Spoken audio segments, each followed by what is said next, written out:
તો આ તરફ વાત જામનગરની જામનગર મહાનગરપાલિકાના પ્રથમ ક્રમે નિર્મળ ગુજરાત એવોર્ડ એનાયત કરાયો છે।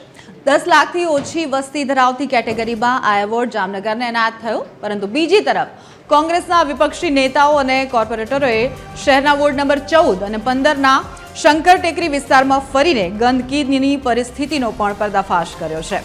કોંગ્રેસના શહેર પ્રમુખે ભાજપના સત્તાધીશો પર આક્ષેપ કરતા જણાવ્યું કે તેઓ ફક્ત સ્વચ્છતાના નામે વાહવાહી મેળવવા માટે ગાંધીનગર પહોંચ્યા છે, પરંતુ ખરેખર શહેરમાં સફાઈની પરિસ્થિતિ અત્યંત ખરાબ અને લોકોને ગંદકીમાંથી મુક્તિ અપાવવામાં જામનગરનું તંત્ર નિષ્ફળ રહ્યું છે।